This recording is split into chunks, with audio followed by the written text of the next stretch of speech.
Members, good morning. It is time for the meeting and we have a quorum.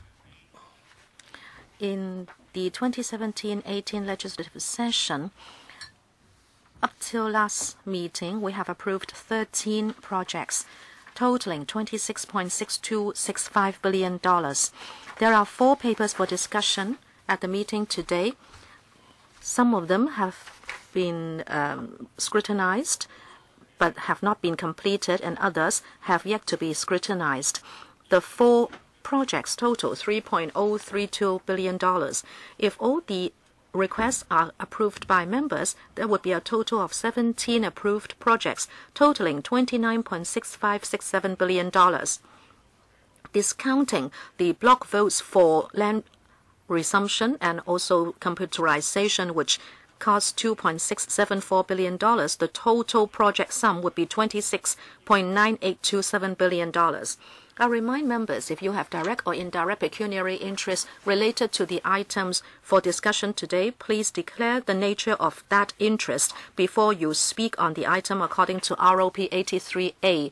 I would also draw your attention to ROP 84, which stipulates the regulation for voting when there is direct pecuniary interest. Item 1, 794CL, demolition of existing superstructures at Caroline Hill Road, site Causeway Bay. Paper PWSC 2617-1830.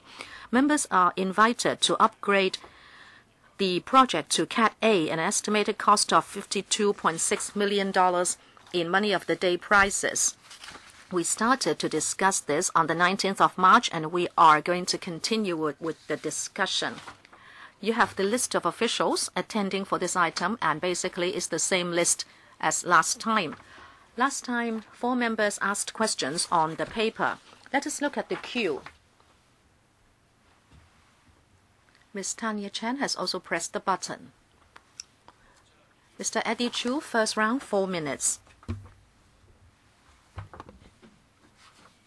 Mr. Chu. Thank you, Chairman.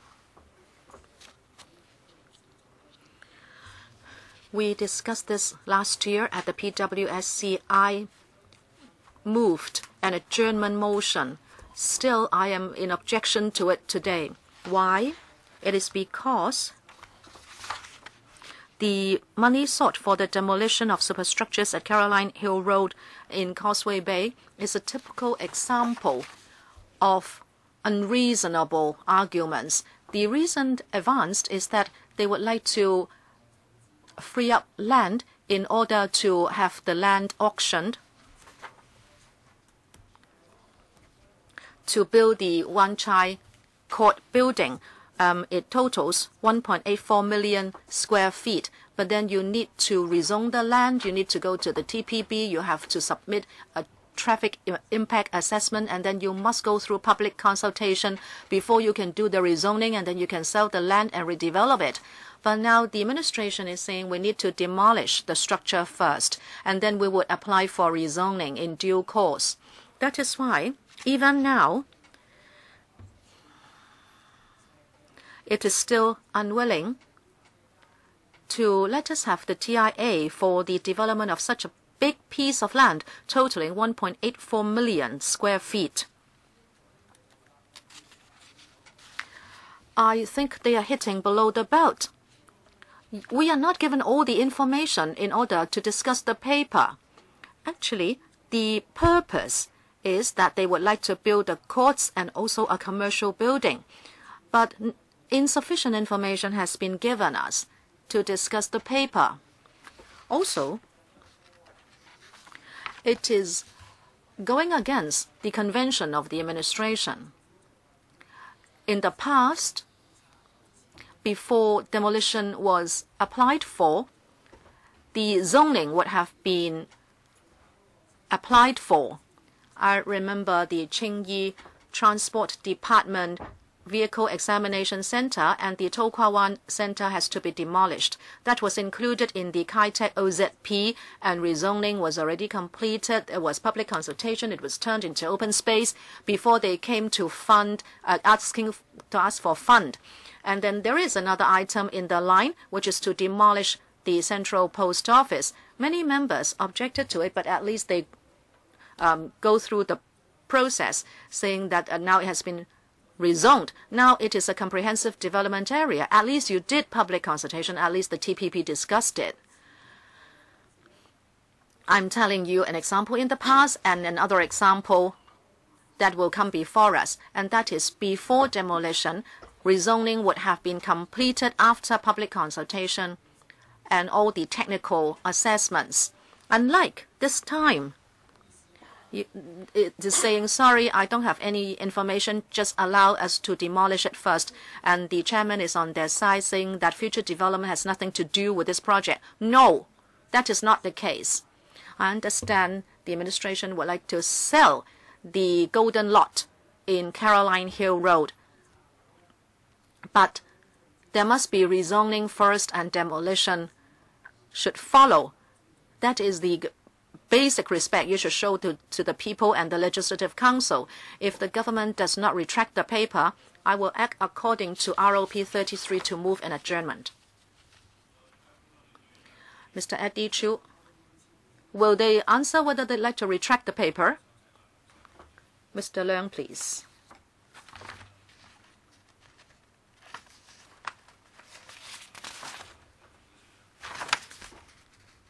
Or Mr. Raistlin Lau, Deputy Secretary for Financial Services in the Treasury. Chairman, we have given this full consideration before submitting the paper. Let me explain a little. The rezoning and demolition are not necessarily linked, and there is no stipulation that one must precede the other. It depends on the actual situation. We have no intention to withdraw the paper. Thank you. Mr. Eddie Chu. Chairman, in accordance with ROP 33, I would propose an adjournment. Mr. Eddie Chu is citing paragraph 33 of the Rules of Procedure for the Public Works SC to adjourn the discussion of this item, and that is PWSC 2017-1830. According to paragraph 33, members can speak on the motion, but not for more than once, and you should not speak for longer than the time allowed by the chairman. I would allow each member to speak for 3 minutes. Please press the button if you want to speak. Mr. Eddie Chu, 3 minutes. Thank you, Chairman. I heard from Mr. Raistlin Lau say that they have given this full consideration. I find that a little strange.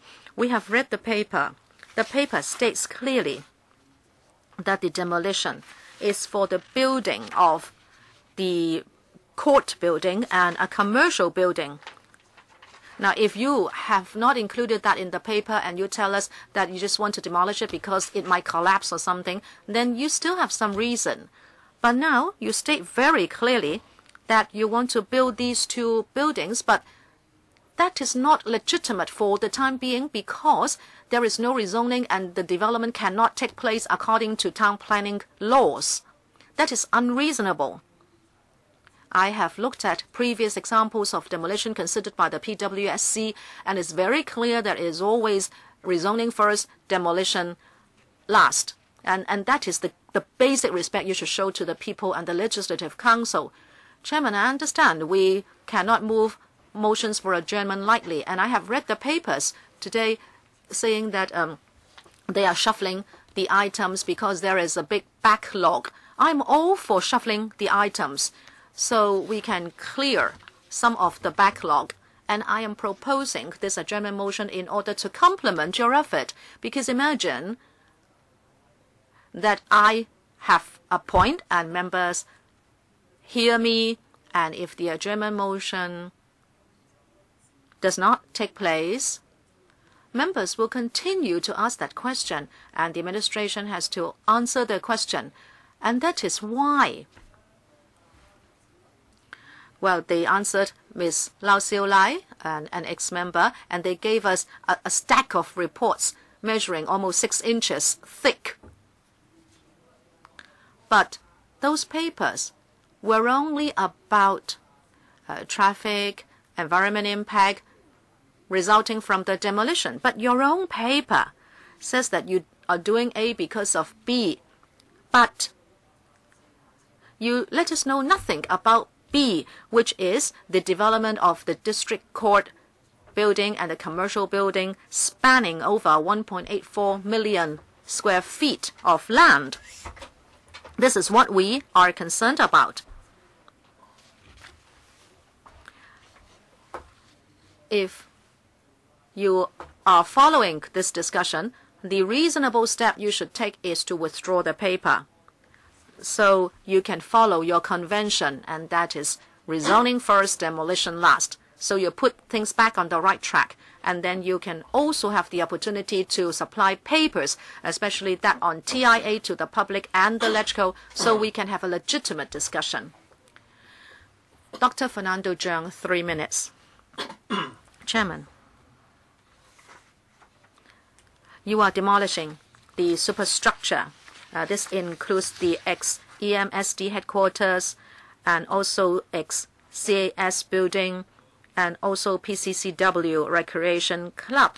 And we are talking about 26,000 square meters of land. This is zoned GIC. So it can be used for public facilities, including government offices. But you are going to rezone it to commercial use. But you have not gone through the entire town planning process. Before that, you are already proposing demolition. Mr. Eddie Chu is saying that you are hitting below the belt and trying to present a fait accompli. Well, that is quite obvious. If there is a process, just now Mr. Rislin Lau said that demolition and rezoning can be dealt with separately. I'd like the administration to explain clearly that for the facilities proposed for the Caroline Hill Road site, you say there is no necessary connection between demolition and rezoning. What do you mean by that? Does it mean that the rezoning, whether or not we proceed with the rezoning, you're still going to demolish anyway? Because even if we cannot rezone the site, and if you and it remains a GIC site, do you think that these superstructures on the site can no longer satisfy the GIC purpose? And even if you cannot rezone on this GIC site, would you have other plans for the site? And if so, I would like to listen to your explanation, so that we can have a better understanding as to whether or not Mr. Chu is right in saying that you are creating a fait accompli and forcing us to accept your proposal. I think the administration will need to be more fair. You've not even gone through the process. Are you already proceeding to demolish the superstructures? I therefore support NEG's proposal for an adjournment of the debate. Mr. Cheng Kwok Kwan. Thank you. I think there is always, you have to go through the process for any public works project. Dr. Zhang referred to some precedents where during the course of demolition, the government already have plans about the future development of the site. And that is the more desirable approach. But doesn't mean that for other projects we should follow the same process. I don't think so. For this particular project, I think if you've been to Causeway Bay and Wan Chai, you would know that the site has been left idle, and the buildings are awaiting demolition. If we don't demolish them, and in future, if we're going to build the new structures there, and like other projects in Hong Kong, there will be yet more delays. When we contemplate or when we study what would be best to be built on the site, that certainly would take a long time, including the planning process. And meanwhile, I think we must proceed with the demolition first. The government is now applying for funding for demolition so that they can, have the time so so that we'll be able to proceed with the redevelopment. As to how we're going to redevelop the site, including whether or not we should build commercial complexes there, I am not willing to give to say whether I support that or not. I will still need to wait and see whether or not the government would come up with an appropriate arrangement. But despite that, I think we should do the advance work as soon as possible and demolish these buildings which we all believe are no longer useful. So what is wrong with that? Dr. Cheung said that he would like to listen more to the government's explanation. And then you also say you support the proposed adjournment. So is that the best arrangement? Chairman, therefore, I'm not able to support Mr. Eddie G's proposal for an adjournment of our debate. Mr. Frankie Yip, thank you. Mr. Eddie G said the government is creating a fait accompli and forcing us to support this funding application. I don't agree with the proposal to adjourn. I think demolition and future development on site are two separate issues. Normally, if we go through the tendering process, it would take at least 18 months. But the buildings on site has been left idle for a long time. It is a structure which is obsolete and it would not be of any use in future. So why don't we meanwhile demolish these buildings, and once we go through the town planning process, we can immediately proceed with the development. If we only wait until town planning board has come to a decision. But I still think that while we go through the rezoning process, I think we should proceed with the demolition first, and I don't support Mr. Eddie G's proposal. Mr. Yu Si-wing. Chairman, I also do not support the proposal for adjournment. If we look at the plan for the if we look at the superstructures on the Caroline Hill Road site, some of these structures take up a lot of space, but they're not really that useful. And these buildings are very old. So I think we should demolish them first before we consider how the site should be put to use. This will give greater flexibility for the government, and this is the more efficient approach. If one argues that in the past we always start with rezoning before we demolish, if that is a necessary process, then I guess we have to follow that. But then different sites have different functions and there are different considerations. Now that there is a shortage of land in Hong Kong, the government is trying its best to make available such land, and the government will then apply to put the site to use later on. And I think that this approach is right, and I therefore do not support Mr. G's proposal. Mr. Leung Chi-Cheong. Mr. Eddie Chi said that the government is creating a fait accompli and we're forced to accept the government's proposal. I think that is an exaggeration. Well, the building is now idle, and even if we could, and I don't think any government department would like to move into those buildings. I've just asked Mr. Oh Cheong Sing. Apparently, after the election, the election, results have to be taken there. So it's a site that has been left idle for a long time, and very few departments would like to move into the premises there. Of course, you can force certain departments to go there, but what's the point of leaving the structures there, because it would create other problems as well. When I heard Mr. Lau said there is no necessary connection between demolition and rezoning, I didn't agree at first because there's a point Mr. G is making. But the more I listened to the deliberation, well, I realized that this is a site which is no longer useful, and eventually the buildings will need to be demolished. Even if the site were not going to be zoned GIC for government use, but still, since these buildings are so old, I think demolishing them would enable us to put the site to more optimal use. So I would also like to ask other questions, but Mr. G's attitude is that if you don't accept my point, then I'm moving an adjournment.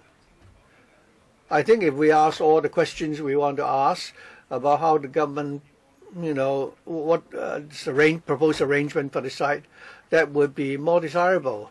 If we not even don't have the opportunity to ask questions, and if I don't understand your rationale, how can I support your proposal for adjournment? I think we should allow the administration more time to explain. Mr. A. Chan. I think Mr. Chi is proposing an adjournment because he would like to clarify one point. And this is a very important point. We need to clarify. When we're going to demolish government structures so that we can vacate a site, and whether it's related to its future rezoning, I think we need to clarify this point. It would also allow members to express the concerns and ask the government to address the issues that we think are involved. In February 2017, at the development panel, I reprimanded the government for taking so long to demolish those superstructures. This is a valuable piece of land. Why is it that it has been left idle there for such a long time? So you say there's no necessary connection between the two, that you should have demolished them much earlier, even before you come up with a proposed use for the site. You could at least use it as a temporary car park. But now the site is not put to any use at all. Since 2005, when the EMSD relocated to Causeway Bay and the CAS moved to Yamate, you don't have any any major government structures there, and it's actually only been used, put to temporary use for certain departments. But now the site is not being used at all. But why is it that you've not done anything? The government is now saying, talking about the need to go through the town planning process. The process would take 18 months, we understand. But it's been 10 years already. In 2001, I think, now we're into March 2018, and during this long period of time, what have you done? We don't understand. If you say, the government told us that they don't need to tell us what the plans are, then you should have demolished it. If you think that it's necessary to demolish the structures there, turn it into a car park or a temporary performance venue. But you didn't demolish those buildings just because the electoral office would need to use it once every 4 years when we have an election. So the government has to explain. So whether there are any precedents and what it will do in the future. I think if we were to hold the government accountable, we should ask them why they've taken so long and yet have not yet demolished those buildings. I think the government should explain the full picture for members. Mr. Uchiwai. Thank you. As whether or not we should clear the site. Of course, we need to listen to the views of more members. But I think the response from the officials were really not that desirable. Mr. Aisin Lau told us that he would not consider to withdraw this paper. Now, the buildings there have been left idle more or less for almost 10 years. So it is a vacated government building located on a prime site. When Carrie Lam kept telling us that we should,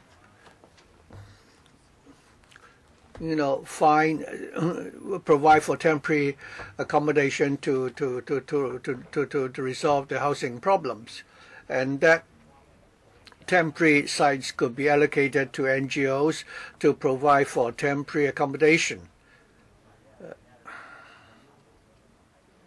But before we have plans for these buildings, and we don't even know how long the town planning process would take, honestly, can we really go through the whole town planning process in 18 months? The chairman said 18 months. We've seen cases which took longer. If the administration is so keen, why shouldn't it? It should have applied for rezoning already. If you haven't even done that, how can you envisage that you will be able to start work after 18 months? So I think some members have raised a very strange point. I think we should all, unite and force the government to initiate the town planning process, and the government say that, and then you say you expect the process to be completed in 18 months, and therefore you will need to demolish the structures now. At least we can support that. But since you have not even initiated the town planning process, bearing in mind that it's still a very nice building, it's a very large building with the necessary facilities, if we are to rezone it as temporary housing units, that could be quite easily done. But why is it that you don't have answers to these questions, so that we can have a clearer picture as to what would happen next? We've seen many examples where a site has been cleared and left idle for a long time. In Tai Ham village, for example, the site has been demolished, cleared, and it was left idle for 15 years before work started on site. I think the principle is that members would like the Caroline Hill Road site to be put to use as soon as possible, and that it shouldn't be left idle anymore. I think that is our consensus. But the problem is that the government's planning approach is really not so desirable. When we vet any government proposal for demolition works, should we just look at the project itself and not consider other factors? I don't think any members would agree. I think we need to also ask what will be the future development following demolition. So if you proceed with demolition in this manner, I mean, if you look at it from the community's perspective, what would the people in the community understand? First of all, they understand why the site has been left idle for 10 years. Now that you're saying that the site will be developed, but you've not been able to tell us the scale of the proposed development. You did not give us the parameters either. Suddenly, the PA says there would be a judicial complex, but there is no timetable, there is no fresh TIA. Residents are receiving different messages.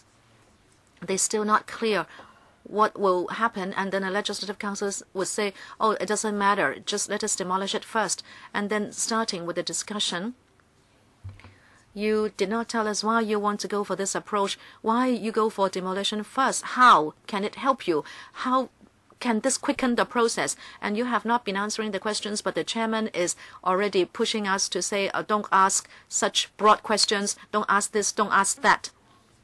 It seems we are not talking about a public works project. We are talking about just demolition, but this is part of the entire planning process. So members, please, we should look broader. Chairman, this is opposite to what you are saying. We should not just look at a narrow part of the entire project. Of course, demolition is easy, but then what about future planning? What about the community's feelings? This is a very important site. It's a prime site. Is it subject to any good planning?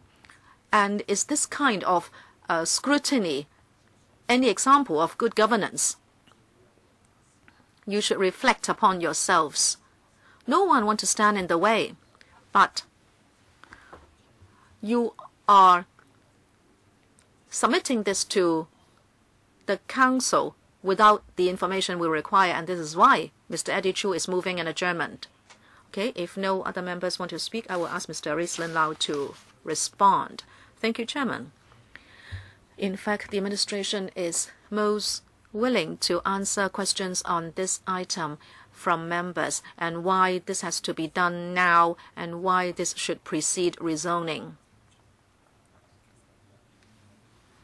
I have to emphasize one point here, and that is the administration has never circumscribed any statutory procedures, including the planning process. It is just that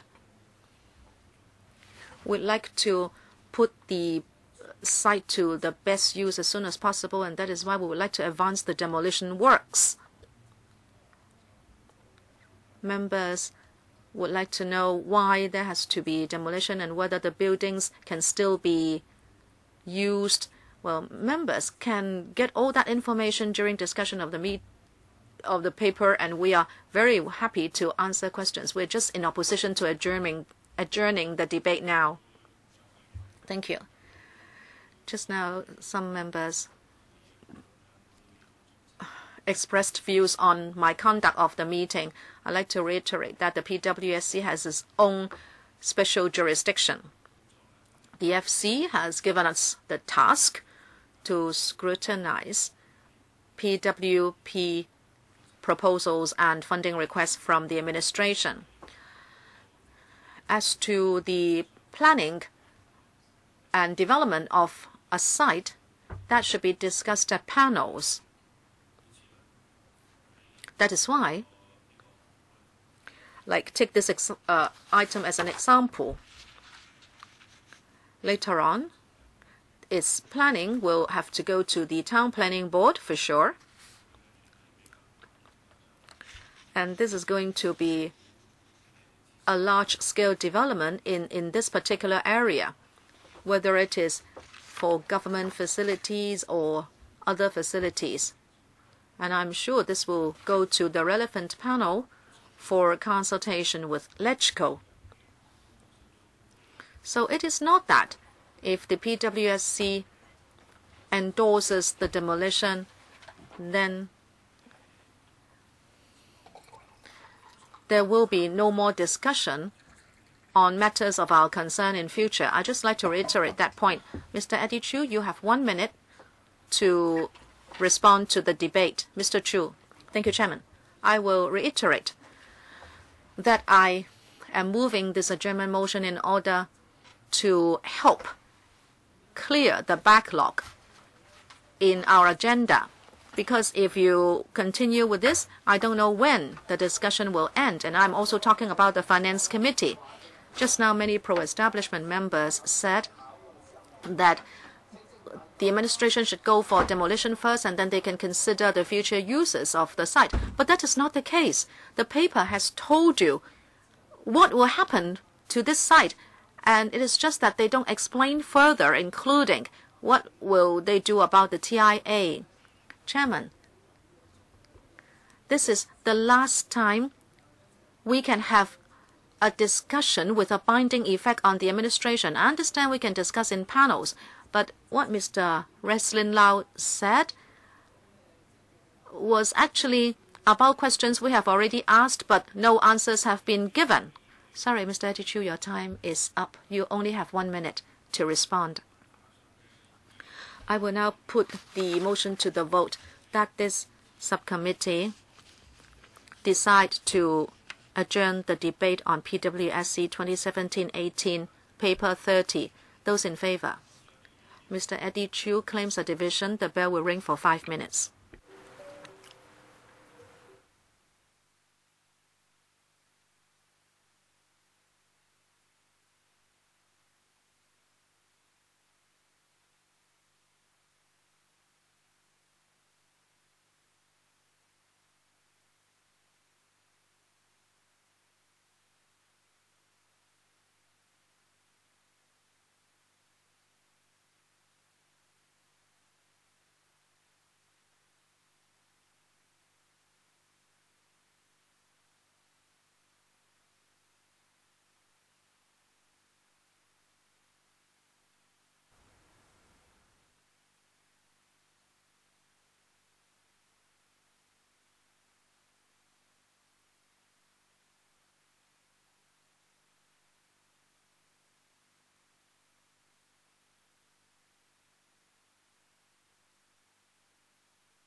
Members, what you are going to vote on is the motion of adjournment moved by Mr. Eddie Chu in accordance with paragraph 33 of the procedures of the PWSC.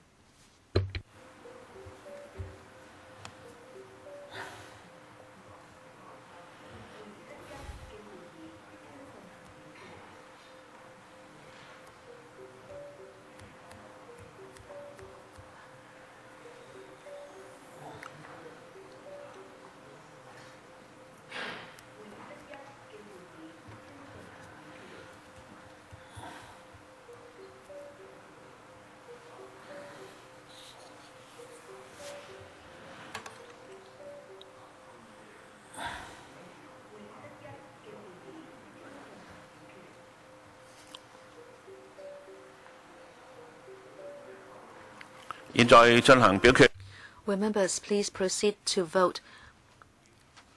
Before voting shall stop, please verify your votes. Yes? Has everyone voted?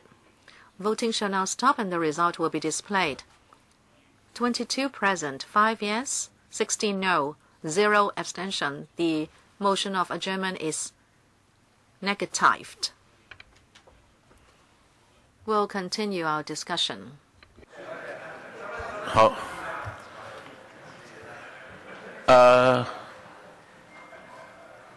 好，有冇委員想澄清返佢所作嘅？ Does any member want to clarify his vote? No? Okay. We'll continue the discussion. Before members ask questions, I'd like to ask Ms. Bernadette Lin, Permanent Secretary for Development, to talk about the planning process. Because at the last meeting and also today, there have been questions about the planning process. In order to allow this discussion to have more efficiency, we'll ask Ms. Bernadette Lin, PS for Development, to explain the issue. Because I don't want members to ask too many questions on this aspect. Please let us clarify the facts. Thank you, Chairman. Last time and also just now, some members indicated that if the planning process is not completed and today we are already seeking funds for demolition, does that represent an undue process? Well, we have to look at the cases one by one.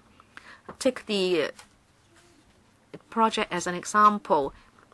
No matter what the final planning purpose is, the administration does feel that the present buildings and site use are not appropriate and they do not represent a case of putting the site to the best use.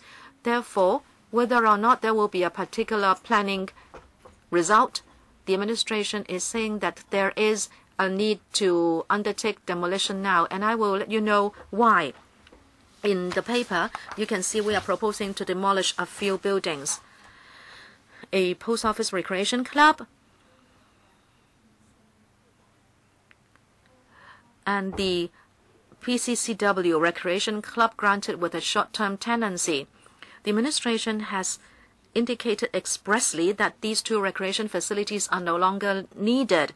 As for other buildings, including the ex-Civil Aid Service building and also the ex-EMSD headquarters building, these buildings were built in the 60s and 70s.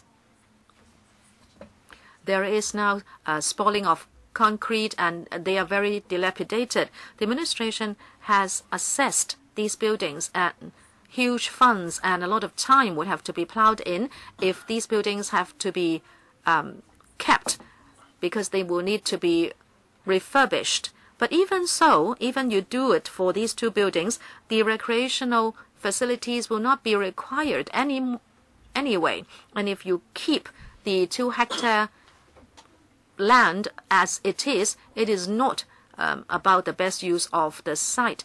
the community would say very often, the administration would say they have to wait for a process to complete, and then they start with another process, and then they would take 10 years, after 10 years, and then they would have to decide on the final use, and then you would need to spend another 1 year or so to do the demolition. Would that be the most efficient way to do it?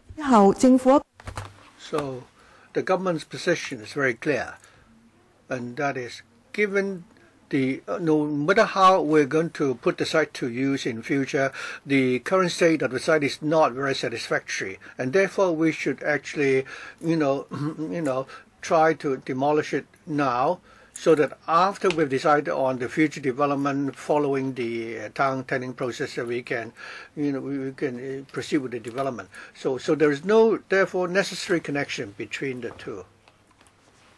Tanya Chan, 4 minutes. Chairman, first of all, I must state that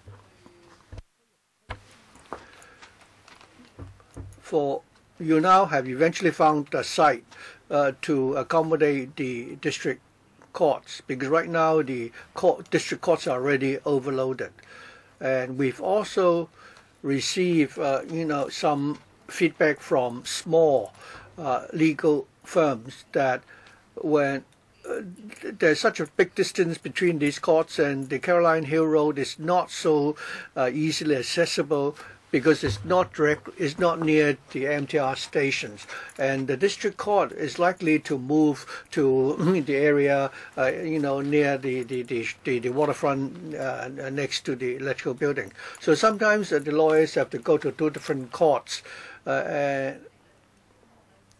so the workload may increase and the legal firm may need to hire more people.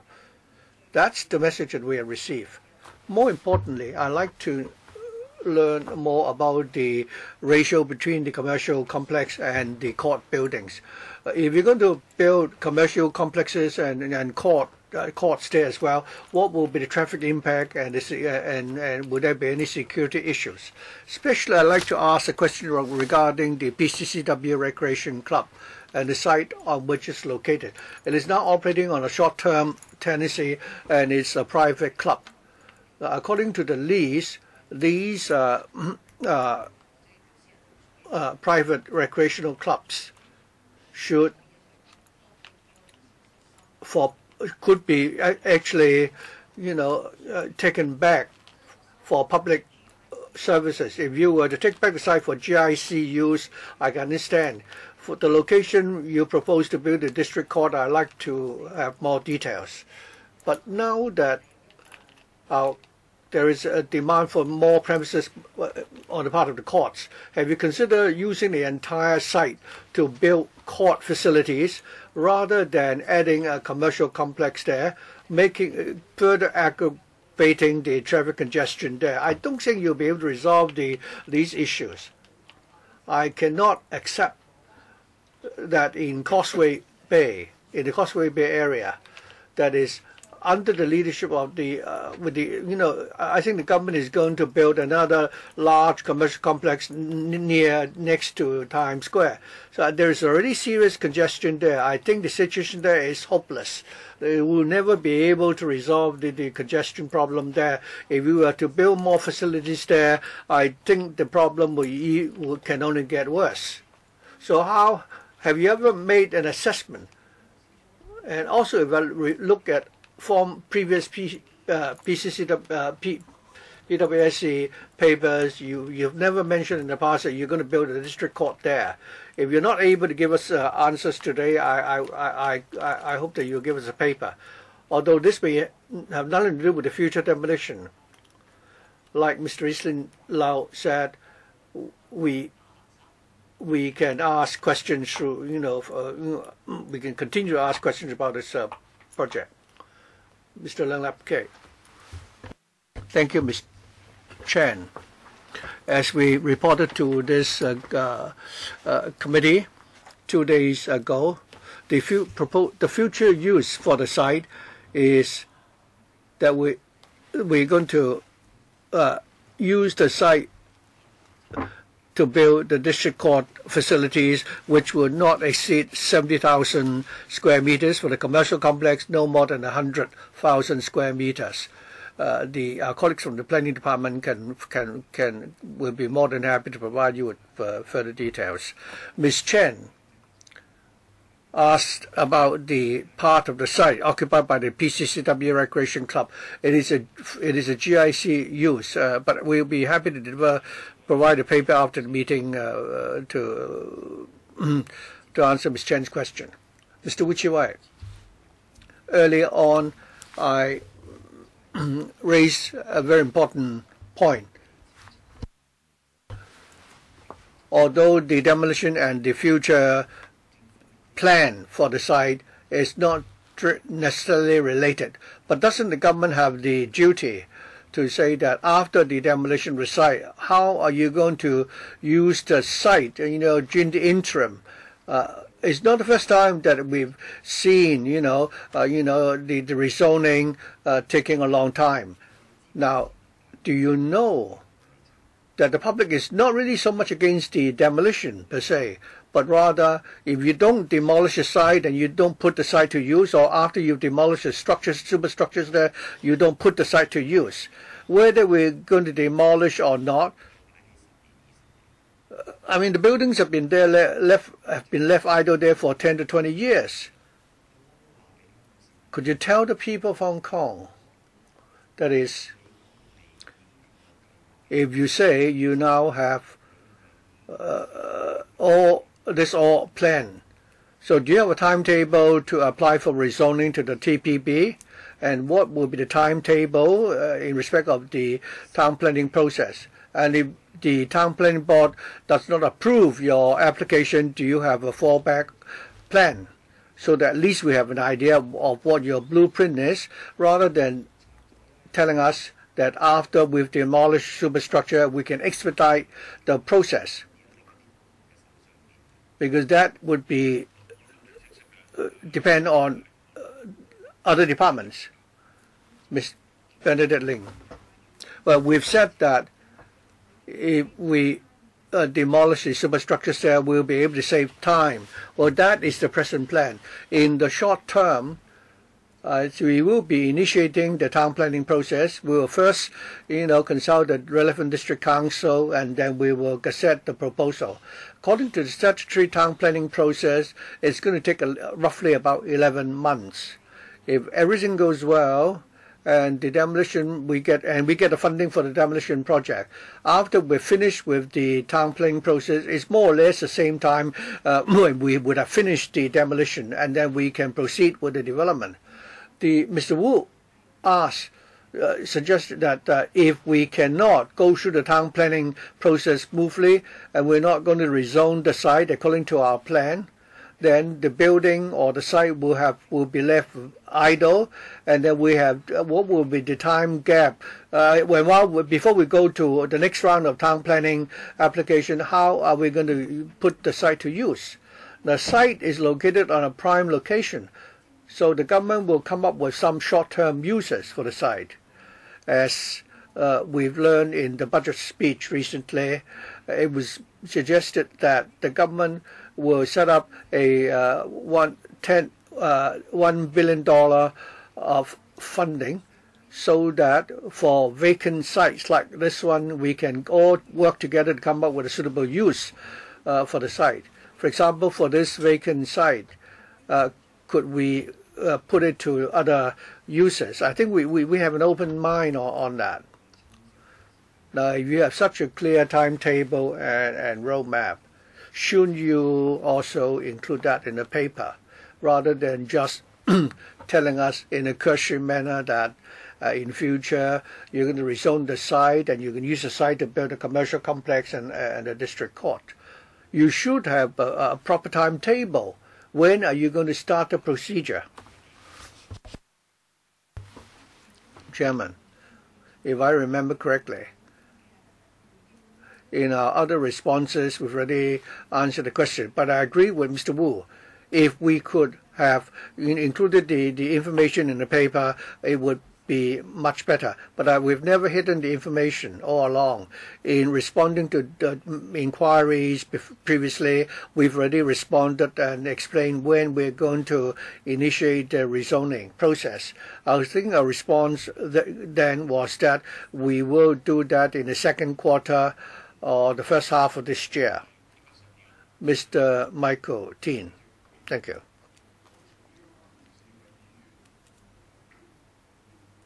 Mr. Wichiwai said that he would hate to see precious land resources being left idle for more than 10 years. I'm in favor of demolishing the structures there as soon as possible. At least we have to put the site. We must put the site to some use.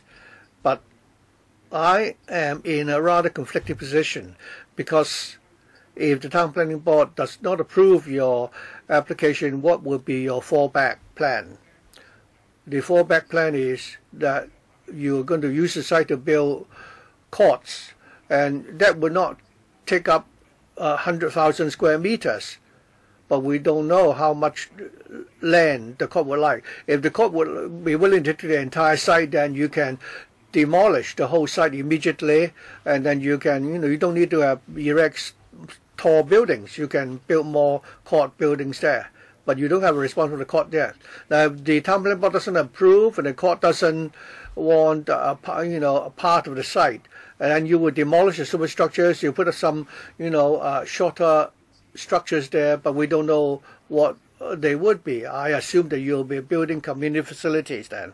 So my simple question is that for the existing superstructures there, they were used 10, 20 years ago, and since then it has been left idle because it's so dilapidated that nobody would like to use them anymore.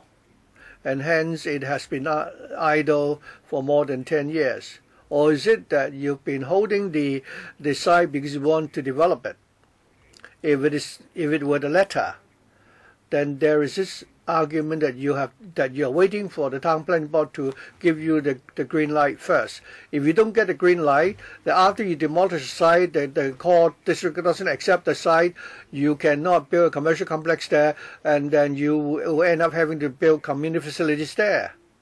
If it were the former, that is, the structures are so dilapidated, nobody would want them, and even if you want to turn it into community facilities, you still need to demolish, and of course I'm all for that. So we're stuck there. So the question is that for the present superstructures there, what is your fallback? Is it that nobody would use them if you were Mr. Teen? I think that question has been answered already. But now that I'm sorry, I've just returned from Beijing, so I like to, ask the question again. Well, I think that question has been answered already. Thank you. For the existing buildings on site are spread out on this site, as the Permanent Secretary said. There are tall buildings there and shorter buildings. So overall, these buildings have an area of 28,000 square meters. We are now proposing for the new development to build floor area of no more than 170,000 square meters. The government would like to. Could you give me a direct answer? That is, if worst comes to worst, the court doesn't want the site. You're going to build, erect buildings of similar height there. Let's say you're going to build community facilities there. Is it that the existing buildings are so old that nobody will want to use them? Well, the current structures there have been built in the 1960s.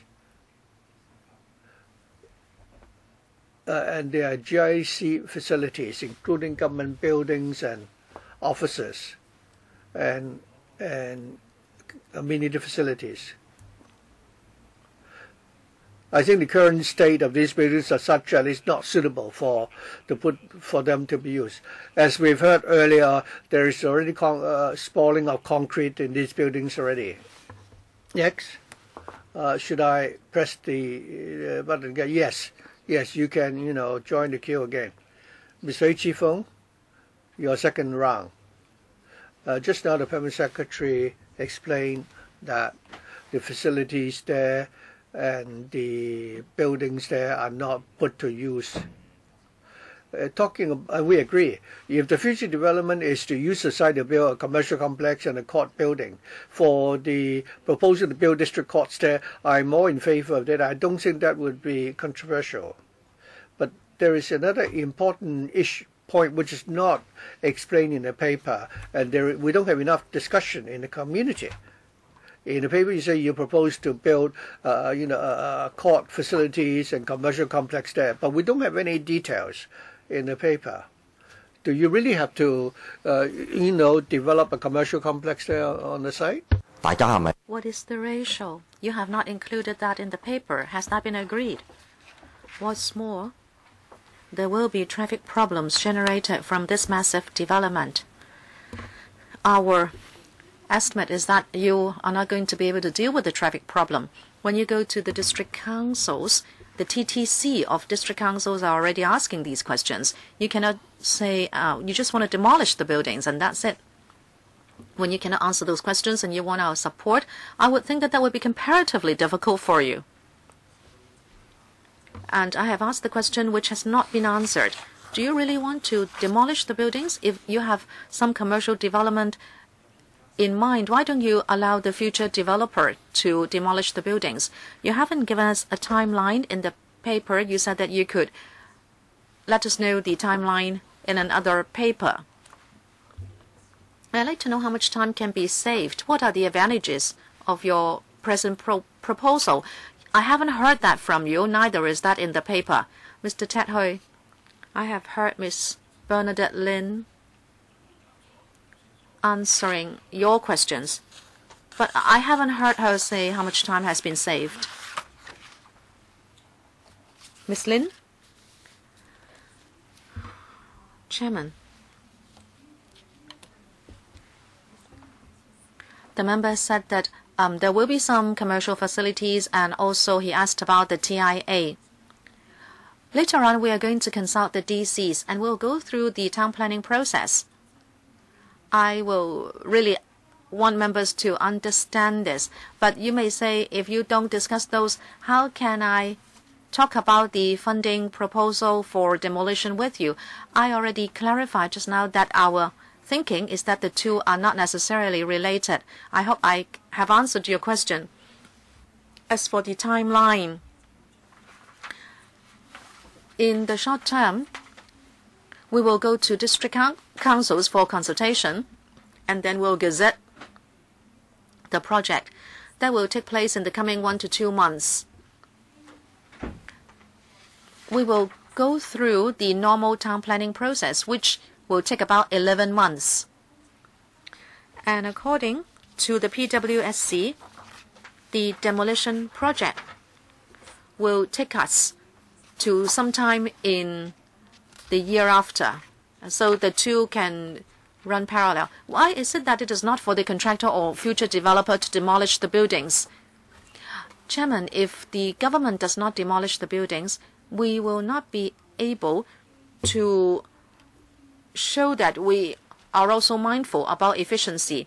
If some buildings should not continue to exist in their present form, later on when we have a better use proposed, and if that will be allowed to be taken up as soon as possible, and of course if we don't do it today and we wait till the future developer to come in, then we cannot respond to this community's aspiration that we should streamline procedures and try to save time. Dr. Fernando Zhang, first time, 4 minutes. The PS said the two are not necessarily causally linked, but you are already proposing a rezoning at the TPB. This site is zoned GIC, and we have concerns about its traffic. And also, it is not the most easily accessible site. Of course, you need to construct a judicial complex for the district court, because you are going to demolish the court building in Wan Chai.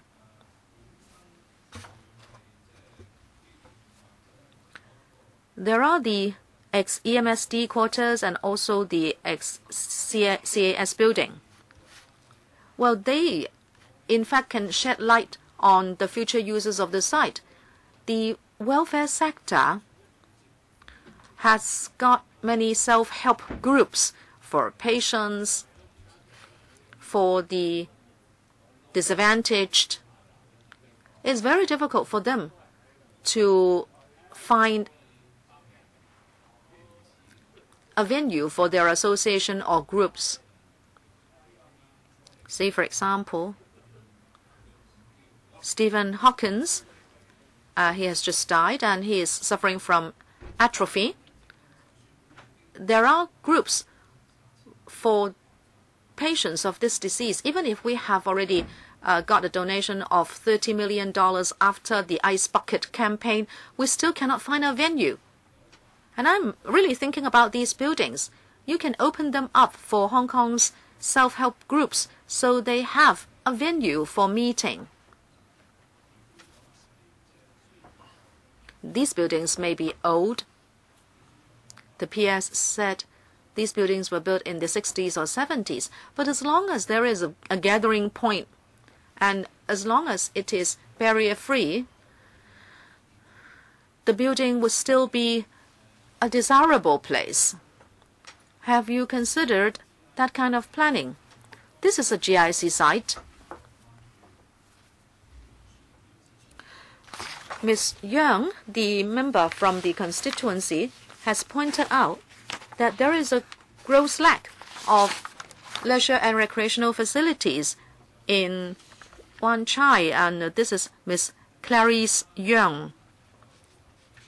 When you go to the town planning board for a town planning process, the questions I have been asking may surface. And as Mr. Michael Tin said, if town planning board doesn't give you the green light and if the zone remains GIC, then perhaps it should be right for you to put the buildings to the uses I mentioned.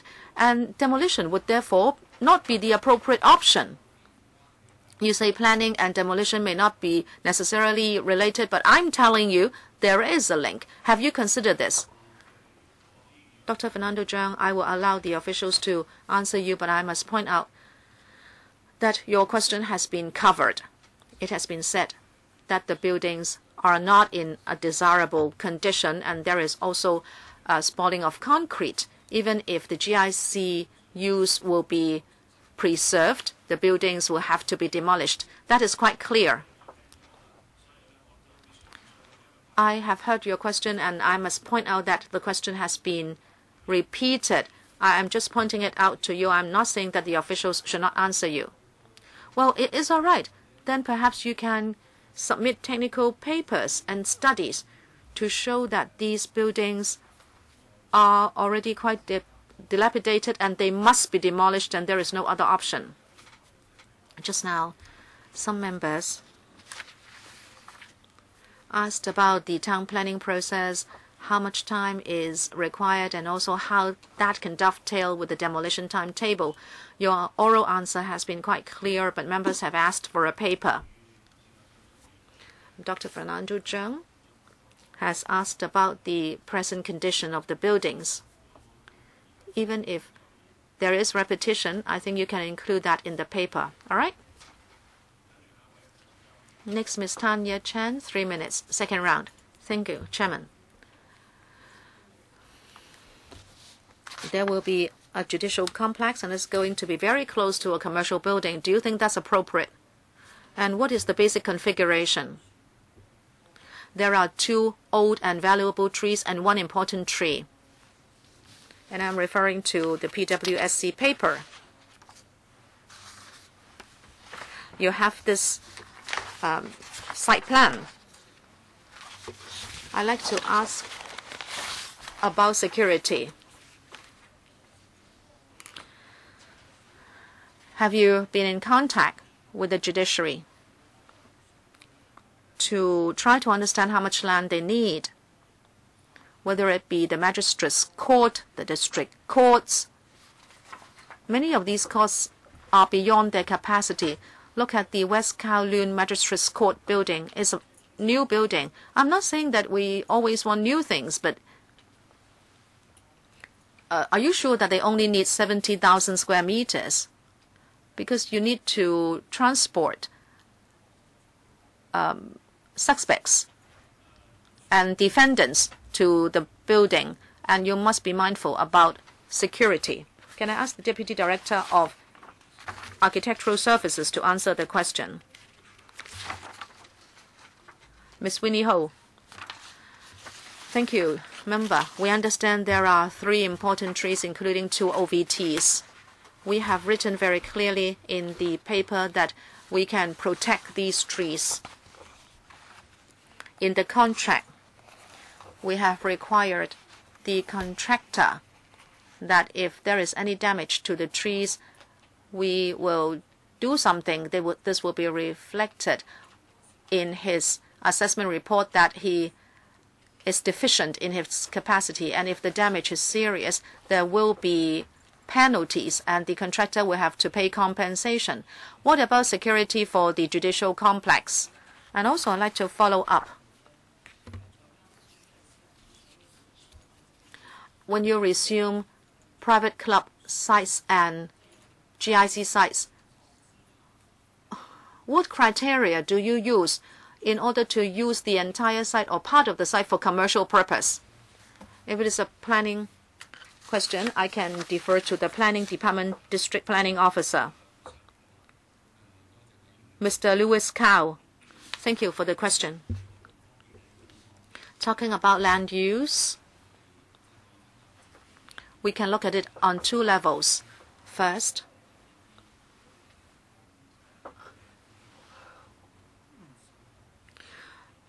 the territorial need for different site use. According to the 2030 Plus study, the requirement for commercial land in Hong Kong will still be there. On the second level, we will take a look at this site and how it relates to existing and future development in its vicinity. If this site is put to commercial use, it will be aligned with the development in its vicinity. We understand that we must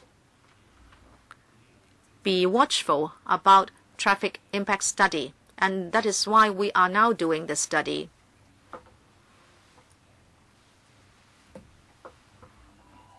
When we can firm up the proposal, we'll consult the district councils and submit it to the town planning board. Is it that you're going to answer my point on security in writing? Okay, yes, we'll do that. Mr. Michael Teen, second round, 3 minutes. Thank you, Chairman. I understand that any buildings can be repaired and refurbished unless they have become dangerous buildings. In that case, they must be demolished. The administration should confirm what the chairman has said, that these buildings are beyond repair. Mr. Tin, well, I must clarify. I was only repeating them, that there is spalling of concrete. I did not say that these are dangerous buildings. No, Chairman, I just heard you. Well, never mind. Please allow them to answer. No, since you said the chairman say something, let me repeat what I said. Then you give me back my time. Well, don't be too mindful about the time, but since you mentioned me, I must clarify that I did not cite officials saying that that was a dangerous building, but they said that there was the sprawling of concrete, and if the buildings are to be maintained for continuous use, the cost would be very high. Okay, sorry, then I stand to be corrected. I have not heard that the maintenance cost would be very high. Yes, it was heard. Well, I will ask the officials to... I did not say that you are wrong. It is okay for you to have missed something because you were not here all the time. But as the chairman, I must clarify. Maybe the administration can answer. Thank you for the question. There are 2 aspects. One, the existing conditions would require technical assessment. So they are not dangerous buildings and they can be maintained. No, there are technical issues. Perhaps Ms. Winnie Ho can answer. No, it's all right. So they are not dangerous buildings. If indeed you cannot add more stories and they can be used for community purposes, then there are two options. One, you demolish them and rebuild them, or you try to save the buildings. Do you have ballpark figures for either option? Ms. Winnie Ho, you can answer the question. Well, maybe you can answer me in money terms. I will try. We don't have any concrete figures because it has to be calculated according to the exact future use. But we have taken a tentative look at the building. As the chairman said, there is the spoiling of concrete, and the fire services facilities are also really very out of date. And facilities for the handicap also are lacking. What will be the approximate cost if we're going to renovate the building and allow it to continue to be a GIC facility? How much will it cost? There are many, small buildings and one-story structures. So you cannot tell us how much it will cost for renovation and how much. So you don't have the numbers. No, we don't. Well, in that case, it would be difficult for me to cast my vote. Mr. Kong Chun Yu, 3 minutes. Thank you.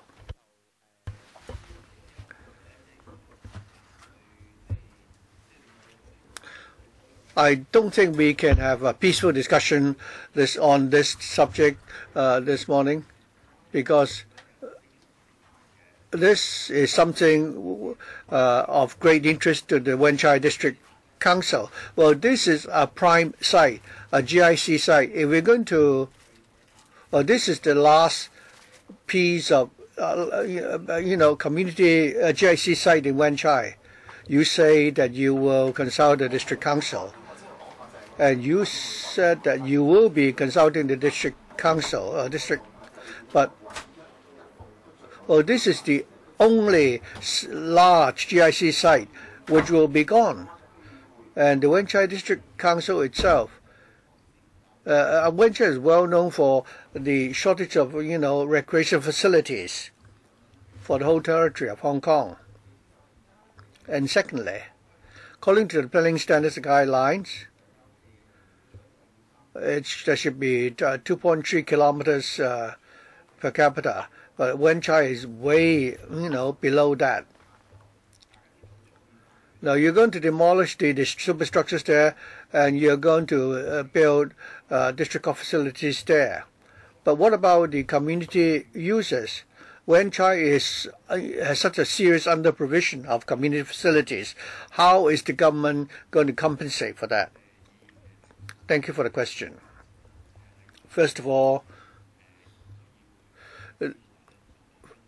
the recreational sites in Wan Chai, the provision is sufficient according to the Hong Kong planning standards and guidelines. But despite that, when we rezone this piece of land, we understand that the District Council has always demanded for more open space. So in the rezoning process, we will try our best to provide for a given amount of open space on site, so for the public to enjoy. Regarding community facilities, according to the Hong Kong planning standard and guidelines, we need to provide in Wan Chai.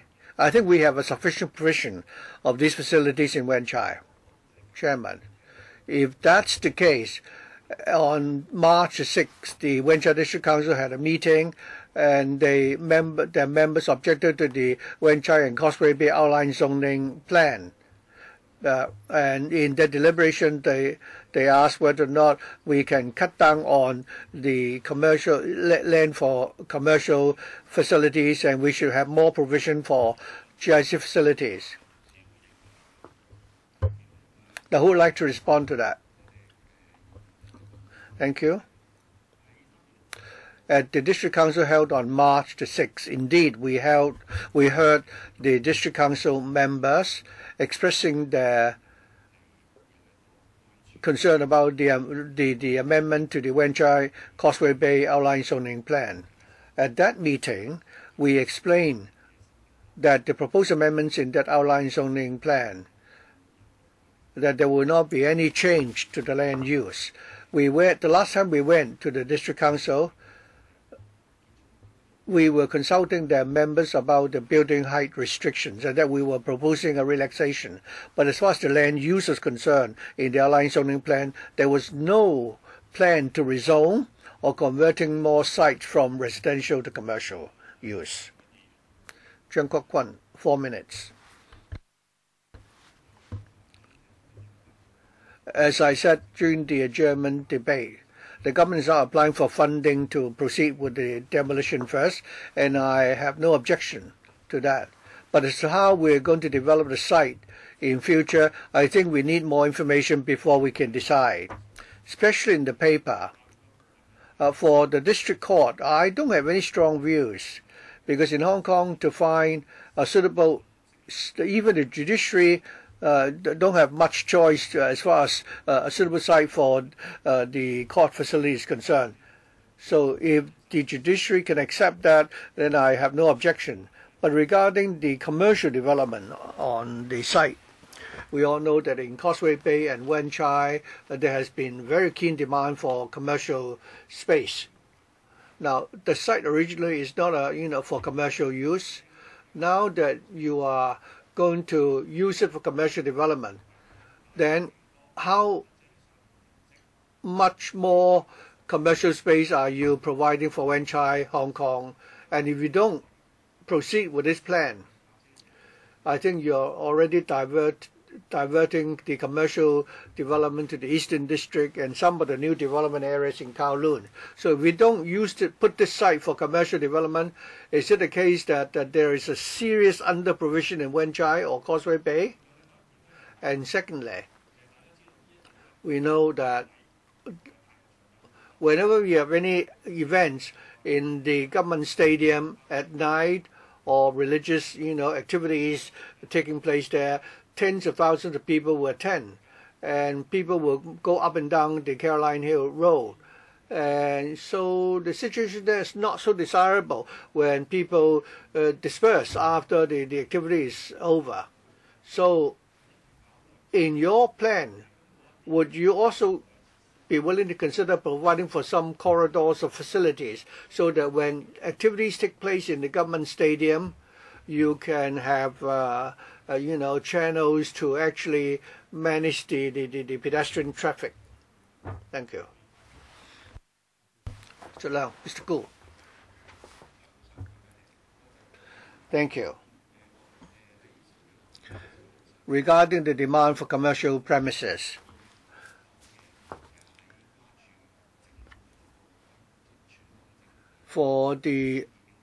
I think the planning department has already considered that and taken in consideration the demand overall for the whole entire territory.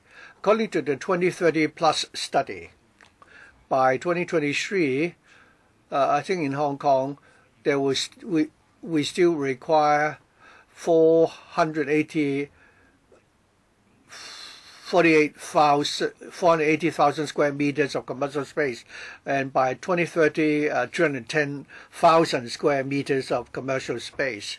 That has already taken in consideration the Eastern District and the Kai Tak area and the commercial premises that will be available there. If you are going to have commercial development on this site, we're going to have 100,000 square meters of additional commercial space. We know all along that traffic is a serious issue for this district. And the member refer to the activities in government stadium and the impact of this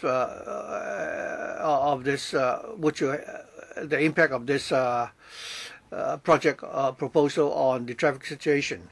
Now, when we work on this plan, we've already considered the traffic impact when considering the plot ratio for the development on this site.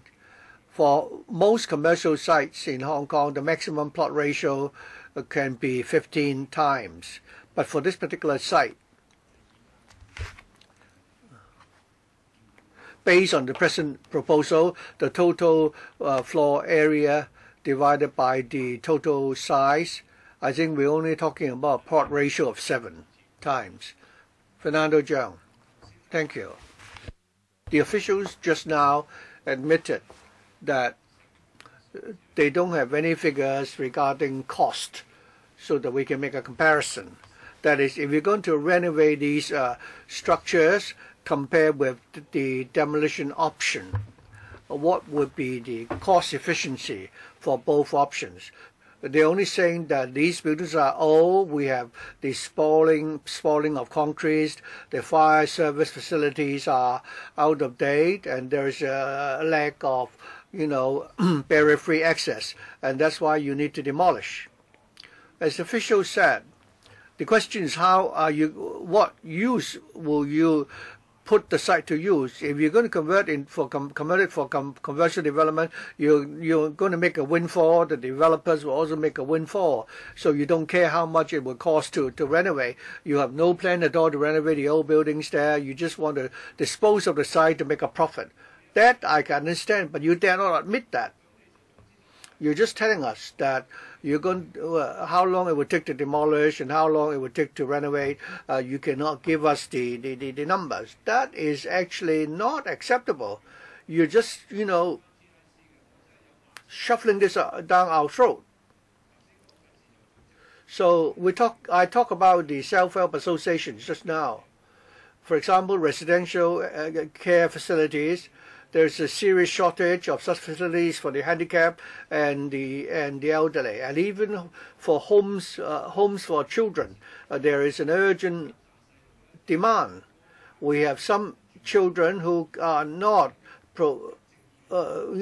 provided with accommodation, and they are forced to stay in hospitals.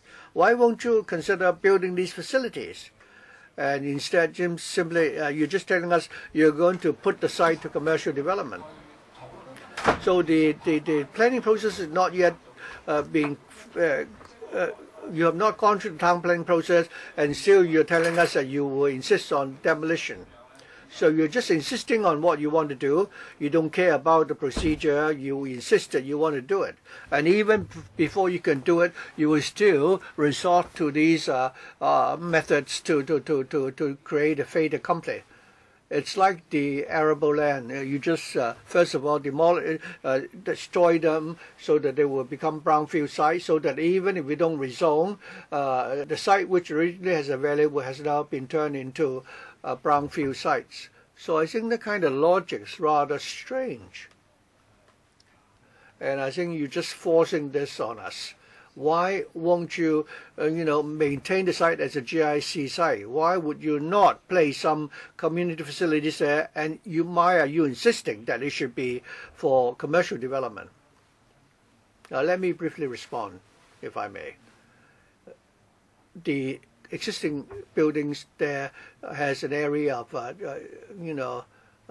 28,000 square meters, and given the compound ratio, demolition would be cost effective. But according to the architect, if we're going to retain a certain building, or if we go for rezoning, that will take some time. But we can certainly provide the additional information for Dr. Zhang.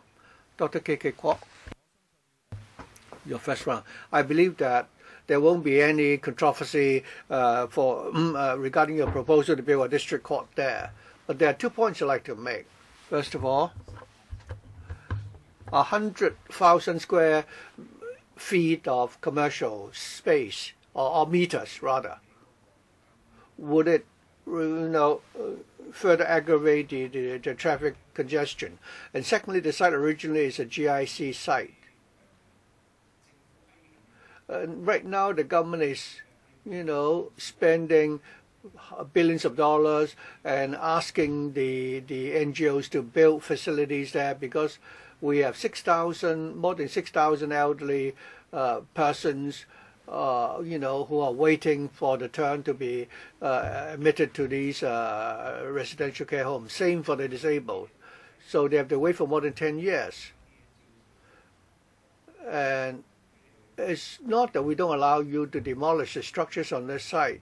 We're not saying that we shouldn't build these facilities, but why is it why is this proposal so controversial, because other than building a court there, you are going to build a commercial complex there. Originally, this is a GIC site, which you should build GIC facilities. Now, in the planning process, have you consulted the relevant policy bureaus like the Labor and Welfare Bureau and the Food and Health Bureau? That is, whether there is a demand for such facilities on Hong Kong Island, and also what is the shortfall for different types of welfare facilities on Hong Kong Island, like homes for the elderly. So, and how much land? What is the shortfall in terms of land for these facilities? GIC 嘅用 Can you give me those two figures and try to convince me that you can really keep the GIC uses after demolition? Who will take the question? I can give a short answer. The planning department, Mr. Cao, can talk about the overall configuration, but our purpose is 70,000 square meters would be for the judicial complex, for the district court, not more than 100,000 square meters for commercial uses, including a GIC element. No, I asked you two questions. Number one, have you consulted everybody? Say, have you consulted the LW Bureau that they won't need the land, and you asked FH Bureau that they did not need the land? I thought they did not hear me. And also the shortage. Well, you don't have to speculate that they did not hear your question. They heard your question. Relax, Chairman. Mr. Cao, thank you for the question. When we formulate the planning proposal, we would consult the relevant government departments and also bureaus. We haven't heard from any bureaus or departments say that they needed to provide extra social welfare facilities here. Well, is it true that they did not want the land? If that's the case, Chairman, I must have the FH Bureau and the LW Bureau attend the next meeting. This is important. They have to answer us face to face. The Hong Kong Island people have been waiting for the facilities all these years. What also the shortage figures for the various homes and welfare facilities just for Hong Kong Island? Mr. Cao. Thank you, Chairman. The facilities mentioned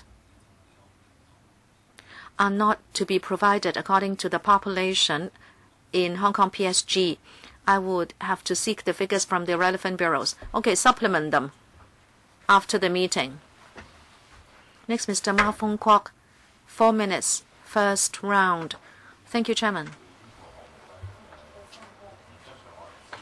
I support the project in principle, but I'm concerned about one thing.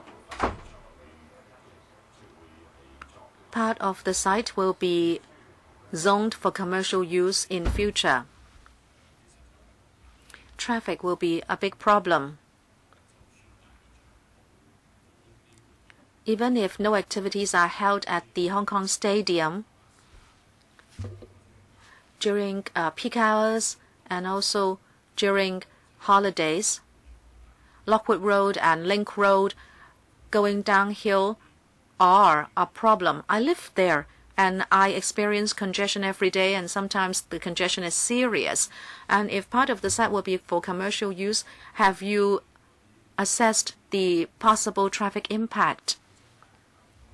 What extra traffic volume will be generated? And if the commercial building or buildings will have a car park, how can you take care of the car park entrance and exits? Well, this is not a new question. Mr. Leung. Thank you, Chairman, for the question. As we reported at the last meeting, in the policy addresses of 2014 and 2017, uses were mentioned, and we did initial TIA in order to come to those views. At the last meeting, we said that there was a very initial TIA in 2014, and in the 2017 PA, we mentioned commercial use and also the judicial complex. That was also proposed according to the updated TIA. In the next quarter, we will go to the district councils and the TPB, and we will give them more detailed TIA reports. We have heard many members expressing concern about traffic. We hope we will provide more information to members. I have lived there for a long time. In the past 3-4 years, there have been many changes in that. Congestion has become much more serious. That may have something to do with redeveloped buildings in Causeway Bay and also new buildings being built on the hill. The situation is not the same as in previous years. There is much more congestion now. You must consider this point, please. No follow-up? Okay, thank you. Mr. K.K. Kwok, 3 minutes. Chairman, we need the judicial complex. But as for other facilities, we all know, as Mr. Marvin Kwok said, this is a site for providing a breathing space. The entire Causeway Bay is commercial in nature. You don't have any breathing space. And secondly, on Hong Kong Island,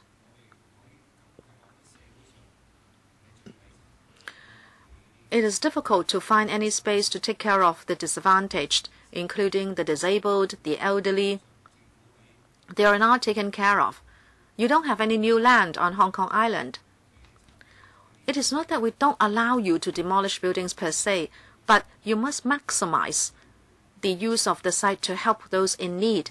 This is what a responsible government should do. You can't ask Kowloon Wharf or Lee Ka-shing to build a home for the elderly. They want profits and reputation, but they won't tackle these jobs. We are now discussing this with you not because we want to stand in the way of the judicial complex building, but we want you to provide these facilities. And also, why do you say these buildings are old and so it's a problem? The CE allowed the Kowloon textile mill quarters to be turned into the light homes. And as you said, those buildings are also built in the 60s. And now those who were living in SDUs and also industrial buildings which high-ranking officials won't live, they are now taken care of. As you know, in SDUs, people sleep above a toilet. You have the responsibility to do this, but you are turning a blind eye to the community's needs and you still go for commercial development. That is the controversy. So P.S. Shouldn't the administration be fairer? If you have not asked other bureaus and you have not seriously asked the bureaus, you should do it again. And if this will go to FC, the other two bureaus must be present to answer our questions. We must have GIC land in order to provide welfare facilities. Why is it that those two bureaus have not spoken? Mr. Lau, we understand Mr. Jones, Dr. Kwok's questions. In our future consultation, we will take care of traffic and the use of GIC sites. What about the other questions? Who would like to add?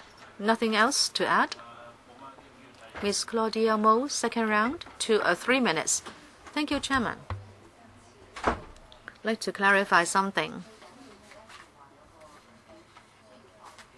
You say you need a judicial complex for district courts and the family court. The district court is now in Wan Chai.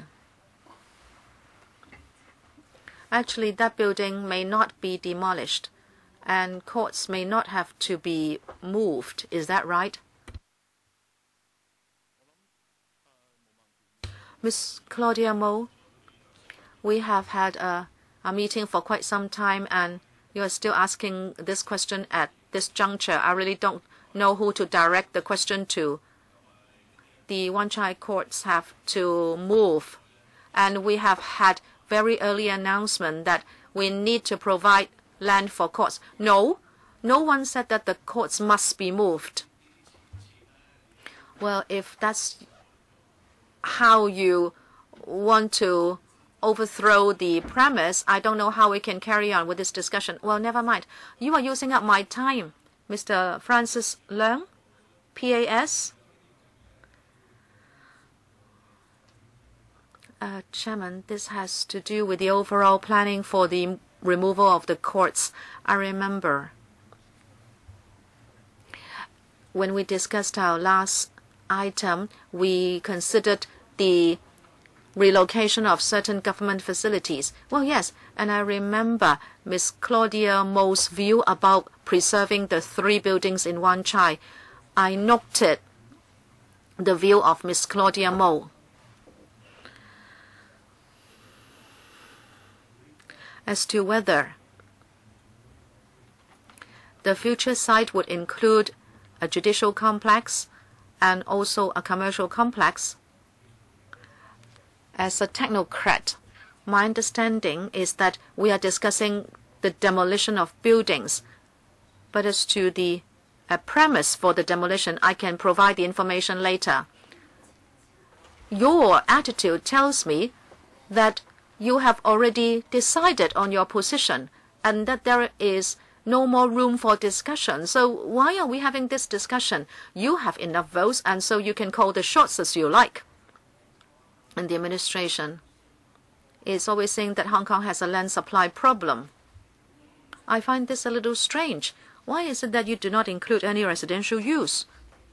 You have the land here. Mr. Leung, perhaps I can ask Mr. Cao from the Planning Department. So you have your position, and whatever you say will have the green light, right? So why the discussion? Thank you for the question. As we said, when we plan the use of a site, we have to consider 2 levels. 1, the territorial demand for different land use. Of course, we need residential sites, but Hong Kong also requires commercial sites. And on another level, this particular site and its location in Causeway Bay, and also the developments around it, we believe commercial use is appropriate.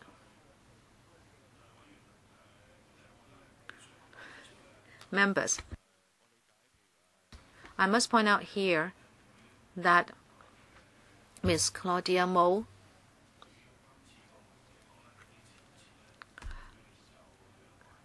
still doubts certain decisions that have been made about some policies and also this project. But according to our procedures, broader issues should be discussed at the council or panels. For example, we are discussing the demolition of existing superstructures at Caroline Hill Road side, Causeway Bay.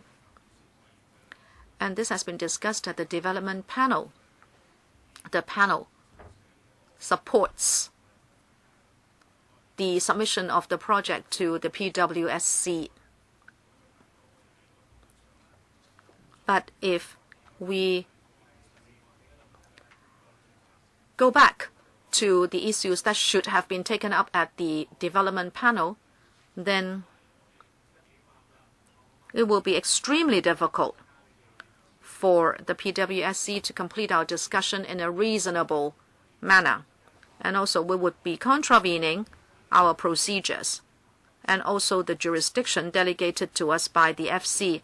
I would have to remind members time and again about this. It is not that I do not respect members' views on certain projects. But while we scrutinize items at the meetings, we must also respect the procedures. Your time is up. Please press the button again if you have a question. Point of order. Chairman, I want to clarify something. I'm not a member of the development panel. Now I have my own thinking. And I don't think my view is unique. Are you telling me that if the item has been taken to the development panel, and if I mention those views, it is not only inappropriate, but I will be flouting the procedures. Are you saying that? Ms. Mo, I think you understand that even if you are not a member of the development panel, you can attend for the discussion of certain items. And if it is a funding proposal, the development panel would welcome non-members to attend their meetings. No, you are not answering my question. I'm referring to paragraph 37 of the procedures. The questions raised by members must be directly relevant to the item on the agenda. For questions relating to policies, the members can raise them at the panel or the council level. Well, I think that my question is directly relevant, Chairman. Well, if you think that there is a point regarding rules of procedure, I think I've already answered your question. Please refer to Section 37 of our Rules of Procedure. Mr. Jeng Tong Tai, 4 minutes. Thank you. Other than the question relating to the proposed use of the Caroline Hill Road site, members have raised a question regarding traffic congestion. My question is that you have the driving examination center there, and it's a very important venue for people to learn to drive, and a place where the driving instructors, operate. So in the course of the demolition works on this site, for the learner drivers and the arrangement for the driving instruction, will the driving instruction center's operation be able to continue? Now, in the course of demolition and reconstruction, how would this impact on the driving instruction center and the livelihood of the driving instructors? And secondly, if part of the site were converted into a commercial site, does it mean that in the long term the government will simply will scrap the driving instruction center there? Thank you. Regarding the rezoning for this site, in the next quarter, we will be, submitting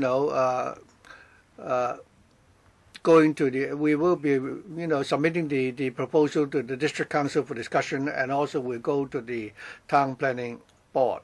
Regarding the proposed rezoning, we've already engaged a consultant to conduct a TIA, and we have to wait for the result of the assessment before we can address Mr. Cheng's question. I don't think you've answered my question. You can't say you have to wait until the consultant has given you the report. The driving instruction center is there. There are many driving instructors who make a living there. It's not just a question of congestion we're talking about. So have you considered this point? Mr. Leung?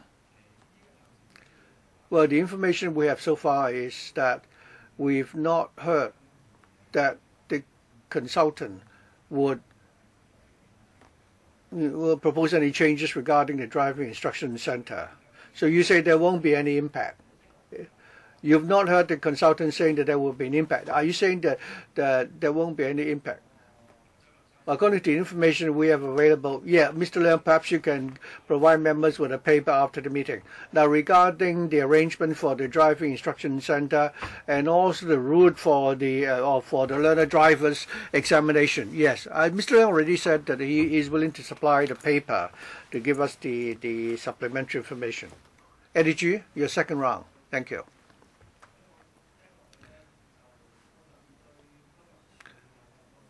I'm really disappointed with the planning department. Your rationale simply is not acceptable, because you're saying that there are many commercial development in the vicinity of the site. That's why it's a good idea to use the site for commercial development, and that is contrary to the planning principles. If you look at the outline zoning plan for the area south of Leighton Road, there has never been any commercial, land has always been GIC site and residential site. That is the original planning intention. To the north of Leighton Road, it's entirely commercial. So my question is very simple. Don't say, don't say whether don't just go on the point that we are going to get another 1 million square feet of commercial premises. To the north of Leighton Road, the land there have been zoned commercial. Many of them are old buildings, several stories tall. So has the planning department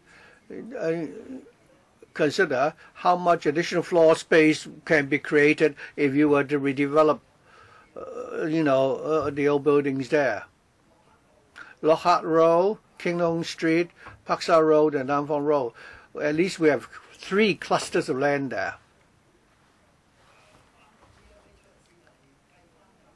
I think you should tell us how much more GFA could be produced if we were to redevelop those areas. Mr. Lau? I'm not a planning expert.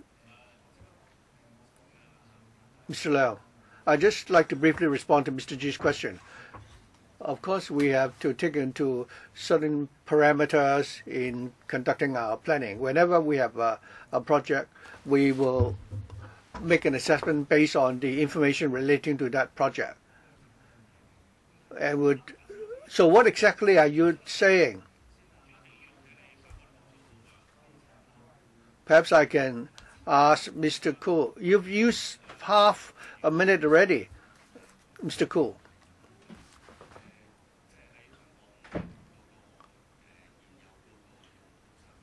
Regarding the present land use on the outline zoning plan, there is no restriction on plot ratios. So normally we will follow the buildings ordinance depending. So you have not considered the area north of Leighton Road. After you redevelop all the old buildings there, how much additional floor space can be created? Why are you talking about 2030 plus then? Well, what I'm saying is that for areas which have been rezoned for commercial use, when these areas redevelop, we will follow the building ordinance. I asked you how much additional GFA can be created, and you're not answering the question.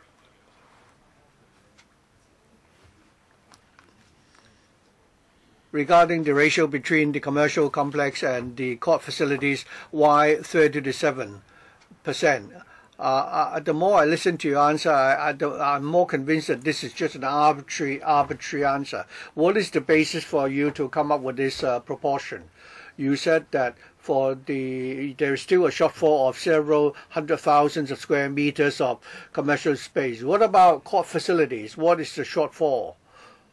Or have you conducted a study in the area and say that there are particular advantages to have commercial development on this particular site? Because you could, you can, allow a bigger part of the site to be used to build court facilities. You could also do away with commercial development on this site. Why have you not allow us to discuss those options? I'm sure the residents would like such an option. So what is the basis of the entire development blueprint? You're just telling us that there are commercial development in the vicinity, therefore you also put a site to commercial development. That's an arbitrary decision. Well, thank you. The planning for the Caroline Hill Road site, I think members understand that we've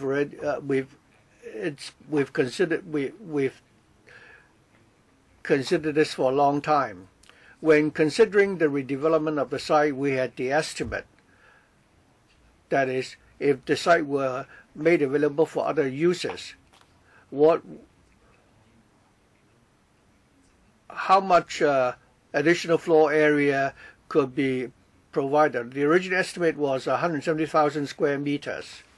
But later on, the judiciary told us that they need 70,000 square meters of space to build the district court complex.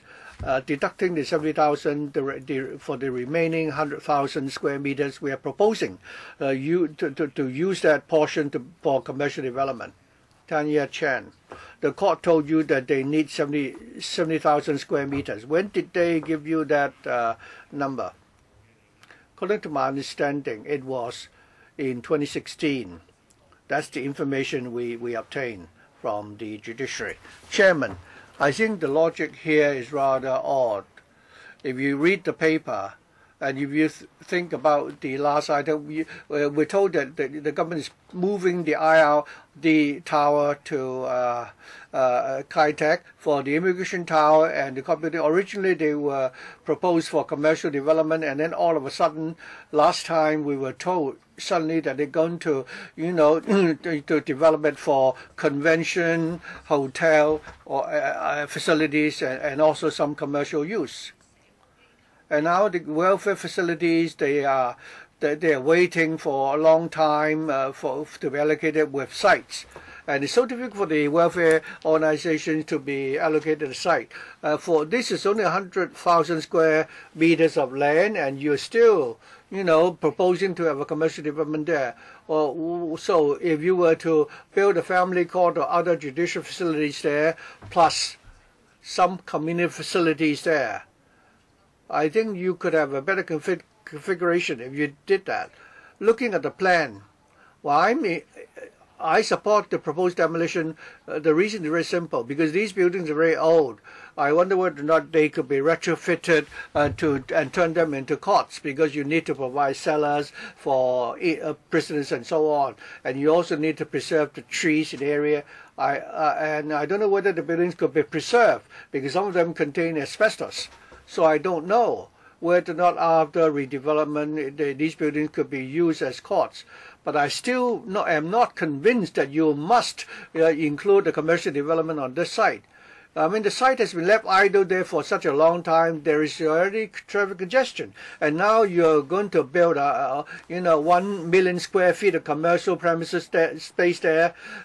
I think the traffic situation will certainly deteriorate. And the government stadium is also going to be redeveloped. So just imagine how serious the traffic congestion would be. How can you still propose to build a commercial complex there? Well, I think that issue has been raised before, and several members are still waiting for the turn. So if members would agree, perhaps we can ask Mr. Pochen to go for his first round. Chairman, I understand why the chairman sometimes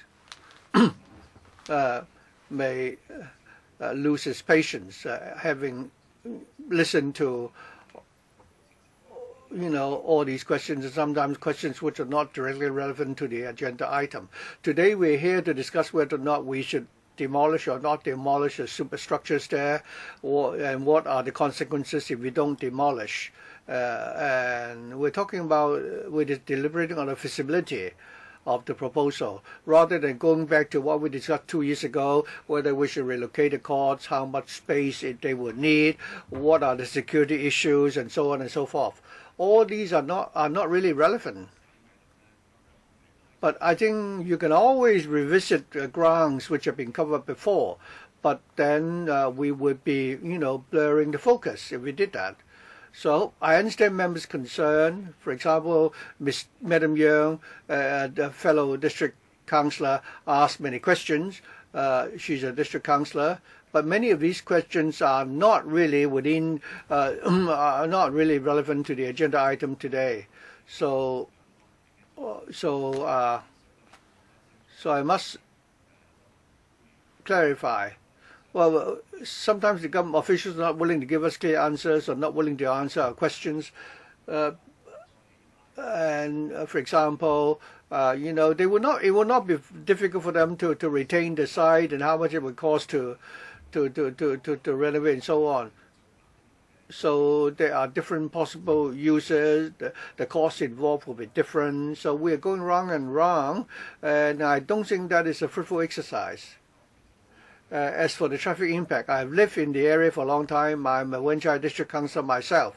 And recently I've helped many candidates in the recent electoral election. We were campaigning on the street, and we were able to see that, as one colleague pointed out, it's already so congested during, over weekends. On weekdays it's even worse. I think it's the other way around. On weekends you have more traffic. On weekdays, on the other hand, unless you have, any particular incidents, the situation there is not really that bad. And the situation, the congestion is bad simply because before we complete the construction of the Wan Chai, bypass, the problem, that's the reason why we have the congestion. But those are not the issues that we should be discussing today. The public is more concerned as to whether or not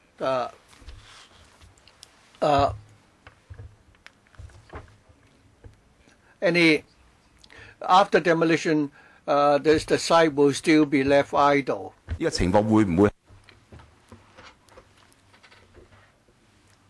How can you minimize that risk? I know there will still be some risk. No matter what you are going to build, there will be people who oppose it, even if you are building some residential buildings. The thing is, why is it that you always have delays and concerns? It is because, well, I don't know how to describe this. It may be a simple question, but it is made very complicated and everything is lumped together and nothing gets done. I don't have enough time, but I'd just like you to tell us how you can minimize the risk of delay. Please reply briefly. I said demolition will take 17 months. If the town planning process runs smoothly, it will take 11 months. We will start to consult DCs and the TPB in the next quarter, and it depends whether we can get the support of DCs. If we do get the support, then when we finish the demolition, we'll be able to release the land and build the judicial complex. Mr. Paul Chair mentioned our discussion, the contents and the questions, and where the focus should be. At the last meeting and today, I already reminded members about this many times. The next meeting will be held on the 28th of March, on Wednesday at 8:30. Meeting is adjourned.冇嘢需要澄清啦。We don't need to clarify anything. Meeting adjourned.